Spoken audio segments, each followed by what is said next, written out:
BNP ক্ষমতায় আসার আজ 5 দিন, অর্থাৎ 120 ঘন্টা অতিক্রম হয়েছে। এর মধ্যে সালাউদ্দিন আহমেদ বলেছেন, আমরা জুলাই সনদ বাস্তবায়ন করতে বাধ্য নয়। মেজর হাফিজ বলেছে, জুলাই সনদ বলতে কিছু নেই। শেখ হাসিনার বেয়াই, শেখ হেলালের বেয়াই ইকবাল হাসান মাহমুদ টুকু বিদ্যুৎ চোরা বলেছে, সে জিন্দাবাদ, ইনকিলাব, ফ্যাসিবাদ এসব শব্দ শুনতে চায় না, সে বাংলা শব্দ শুনতে চায়। তারপর রবিউল আলম সমঝোতার হালাল চাঁদাবাজির ব্যাখ্যা দিয়েছেন। এইগুলোর মধ্যে কিন্তু তারেক জিয়া কিন্তু এদেরই নেতা। Remember it. Rabiul Alam, Mirza Abbas, Iqbal Hasan Mahmud Tuku, Major হাফিজ,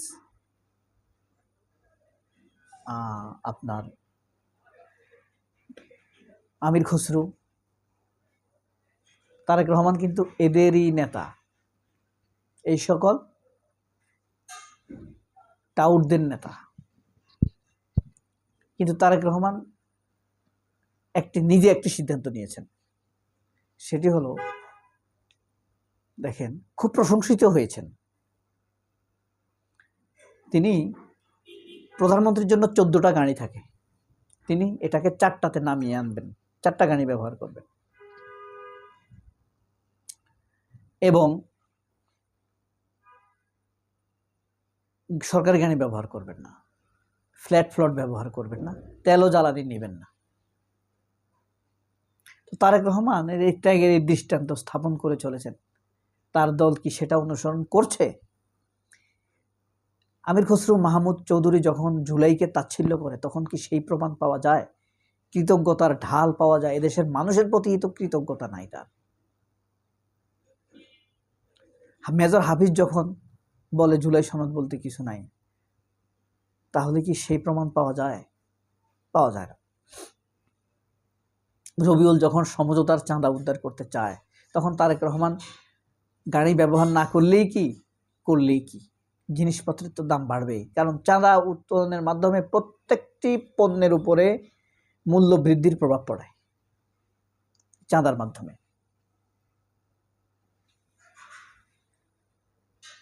তাহলে মানুষের আশ্রয় এবং প্রশ্রয়ের জায়গাটা কোথায় হবে?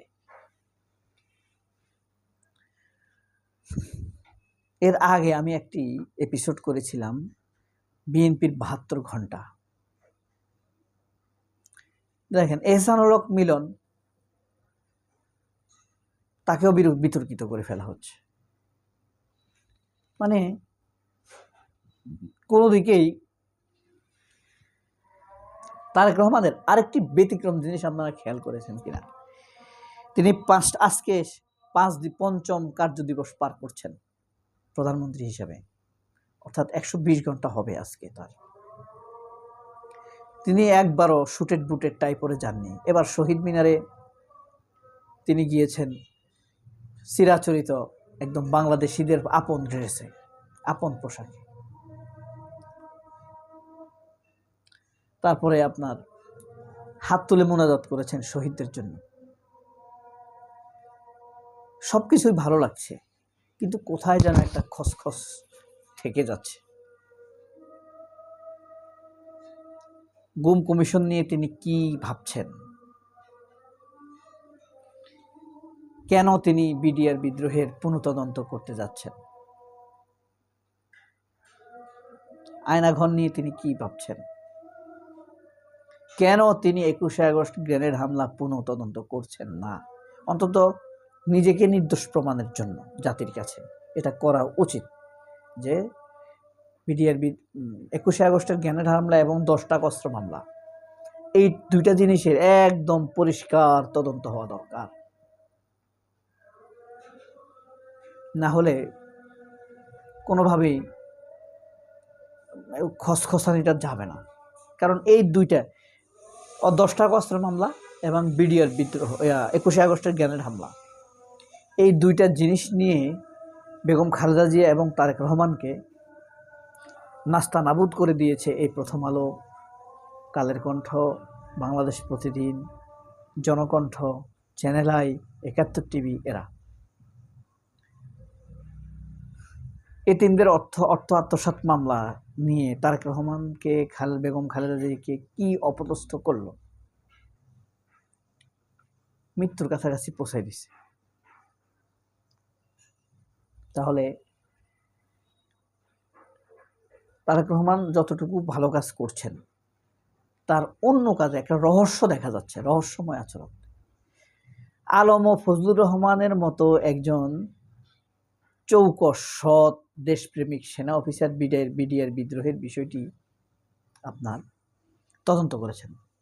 সেই তদন্তের উপরে তারেক রহমান আস্থা রাখতে পারছেন না। তার চাইতে বড়, বলিষ্ঠ, স্বচ্ছ, সুন্দর তদন্ত আর কে করতে পারবে বলে আপনার মনে হয়? এমন কে আছে বাংলাদেশে যাকে আমরা আলম ও ফজলুর রহমানের চাইতে বেশি বিশ্বাস করি?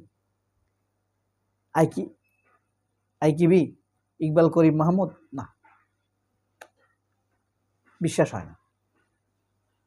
এই তদন্ত কমিটির পুনঃতদন্ত করার পেছনে রয়েছে এক বিশাল রহস্য। এটা আমার একটা ধারণা, সন্দেহ।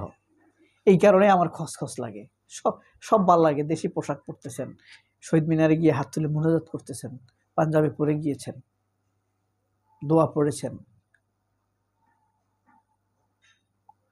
কিন্তু খসখসটা ওখানে। কি চমৎকার একটি সিদ্ধান্ত যে ব্যক্তিগত গাড়ি ব্যবহার করব, যদিও এটা জামায়াতের একটি দলীয় সিদ্ধান্ত ছিল। এই নির্বাচনী ইশতেহারে ওয়াদা ছিল, সেই ওয়াদা এখন এসে বাস্তবায়ন করলো তারেক রহমান।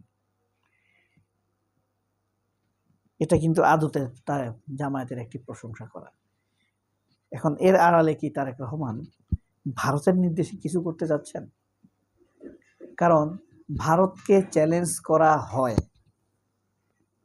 এমন কোনো সিদ্ধান্ত এখনো তারেক রহমান নেন নাই।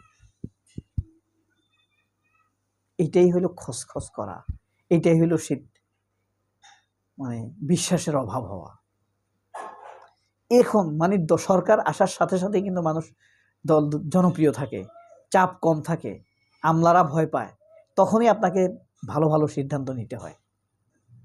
শেষ দিকে আসলে আপনি থাকবেন এলোমেলো, নানান চাপে, দোষ ত্রুটিতে ভরপুর, আপনি আক্রান্ত থাকবেন, তখন আপনি ভালো আর সিদ্ধান্ত নিতে পারবেন না।